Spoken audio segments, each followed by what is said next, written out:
അറബിക്കടലിൽ വെച്ച് ഇന്ത്യൻ ചരക്ക് കപ്പലുകൾ ആക്രമിക്കപ്പെട്ട പശ്ചാത്തലത്തിൽ ഇന്ത്യൻ നാവികസേന അറബിക്കടലിൽ 3 യുദ്ധക്കപ്പലുകൾ വിന്യസിച്ചു. INS മുർഖാവ്, INS Kochi, INS Kolkata എന്നീ യുദ്ധക്കപ്പലുകളാണ് അറബിക്കടലിൽ സദാ റോന്തു ചുറ്റുന്നത്. കൂടാതെ നിരീക്ഷണത്തിനായി നേവിയുടെ P-8I ലോങ് റേഞ്ച് പെട്രോളിംഗ് എയർക്രാഫ്റ്റും അറബിക്കടലിന് മുകളിൽ വട്ടമിട്ട് പറക്കുന്നുണ്ട്. ചെങ്കടലിലെത്തുന്ന കപ്പലുകൾക്ക് നേരെ യമനിലെ ഇറാൻ പിന്തുണയുള്ള ഹൂത്തികൾ ആക്രമണം നടത്തുന്ന സാഹചര്യത്തിലാണ് നിരീക്ഷണം ശക്തമാക്കിയത്. ഇസ്രായേൽ ബന്ധമുള്ളതോ ഇസ്രായേലിലേക്ക് പോകുന്നതോ ഇസ്രായേലിൽ നിന്ന് വരുന്നതോ ആയ കപ്പലുകളാണ് ഹൂത്തികൾ ആക്രമിക്കുന്നത്. ഗാസയിൽ ഇസ്രായേൽ നടത്തുന്ന ആക്രമണത്തിനോടുള്ള പ്രതികാരമാണിതെന്നാണ് വിലയിരുത്തൽ. ശനിയാഴ്ചയാണ് ഗുജറാത്ത് തീരത്ത് നിന്ന് 217 നോട്ടിക്കൽ മൈൽ അകലെ വെച്ച് MV ചെംപ്ലൂട്ടോ കപ്പലിന് നേരെ ആക്രമണമുണ്ടായത്. ലൈബീരിയൻ പതാക വഹിക്കുന്ന കപ്പലിൽ 21 ഇന്ത്യക്കാരും ഒരു വിയറ്റ്നാം പൗരനുമാണ് ഉണ്ടായിരുന്നത്. ന്യൂ മംഗളൂരു തുറമുഖത്തേക്ക് വരും വഴിയാണ് കപ്പൽ ആക്രമിക്കപ്പെട്ടത്. MV ചെംപ്ലൂട്ടോ ആക്രമിച്ചത് ഇറാന്റെ ഒത്താശയോടെയാണ് എന്നാണ് അമേരിക്ക ആരോപിക്കുന്നത്. ആയുധങ്ങളെക്കുറിച്ചും കപ്പലുകളെക്കുറിച്ചുമുള്ള രഹസ്യ വിവരങ്ങളും ഹൂത്തികൾക്ക് കൈമാറുന്നത് ഇറാനാണെന്നാണ് അമേരിക്കയുടെ സൈനിക കേന്ദ്രം പെന്റഗന്റെ ആരോപണം.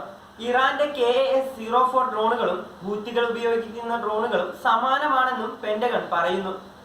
35 രാജ്യങ്ങളിലെ 10 ചരക്ക് കപ്പലുകൾക്ക് നേരെ ഹൂത്തീസ് ആയുധ സംഘം ആക്രമണം നടത്തിയെന്ന് പെന്റഗൺ ആരോപിക്കുന്നു. ഇവർ ഇതുവരെ 100 ഡ്രോൺ ആക്രമണങ്ങൾ നടത്തിയതായാണ് അമേരിക്കയുടെ കണക്ക്. എന്നാൽ ഹൂത്തികൾക്ക് അവരുടെ ആയുധങ്ങൾ ഉണ്ടെന്നും അവർ പ്രവർത്തിക്കുന്നത് സ്വന്തം തീരുമാനങ്ങൾക്ക് അനുസൃതമായാണെന്നും ഇറാൻ ഉപവിദേശകാര്യമന്ത്രി അലി ബഖേരി പറയുന്നു. അതേസമയം ആക്രമിക്കപ്പെട്ട ചരക്ക് കപ്പലുകൾ മുംബൈ തീരത്ത് നങ്കൂരമിട്ടിട്ടുണ്ട്. ഇന്ത്യൻ കോസ്റ്റ് ഗാർഡിന്റെ കപ്പലായ വിക്രത്തിന്റെ അകമ്പടിയോടെയാണ് ആക്രമണം നടന്ന് 2 ദിവസങ്ങൾക്ക് ശേഷം ചെംപ്ലൂട്ടോ മുംബൈയിലെത്തിയത്. മുംബൈയിലെത്തിയ കപ്പലിൽ നാവികസേനയുടെ എക്സ്പ്ലോസീവ് ഓർഡൻസ് ഡിസ്പോസൽ സംഘം വിശദമായ പരിശോധന നടത്തി. കപ്പലിൽ ഡ്രോൺ ആക്രമണം നടന്നതായി നാവികസേന സ്ഥിരീകരിച്ചിട്ടുണ്ട്. കപ്പലിലെ ആക്രമണം നടന്ന ഭാഗത്ത് അവശിഷ്ടങ്ങൾ കണ്ടെത്തി. കൂടുതൽ വിവരങ്ങൾ കണ്ടെത്താനായി ഫോറൻസിക് സാങ്കേതിക പരിശോധനകൾ വേണ്ടിവരുമെന്ന് നാവികസേന ഉദ്യോഗസ്ഥർ പറഞ്ഞു. കപ്പലിന്റെ പിൻഭാഗത്തായാണ് ഡ്രോൺ ആക്രമണം ഉണ്ടായത്.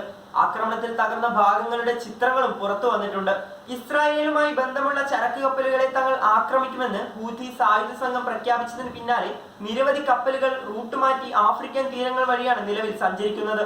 ചെങ്കടലിലെ കപ്പലുകൾക്ക് നേരെയുള്ള ആക്രമണം ചെറുക്കാൻ US-ന്റെ നേതൃത്വത്തിൽ രൂപീകരിച്ച ചെങ്കടൽ പ്രതിരോധ ദൗത്യ സഖ്യത്തിൽ ഇതുവരെ 20 രാജ്യങ്ങൾ അണിചേർന്നതും ലോക സമാധാനത്തിന് ഭീഷണി ഉയർത്തുന്നുണ്ട്.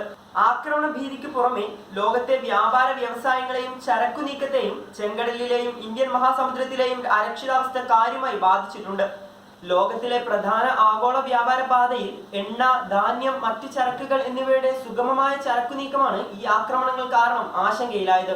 ആക്രമണങ്ങൾ കാരണം ചരക്കു നീക്കത്തിന് ചെലവ് വർദ്ധിച്ചതും വ്യാപാര മേഖലയെ കടുത്ത പ്രതിസന്ധിയിലാക്കിയിട്ടുണ്ട്. ഇത് ദൂരവ്യാപകമായ പ്രത്യാഘാതങ്ങൾ ഉണ്ടാക്കുമെന്നും തീർച്ചയാണ്.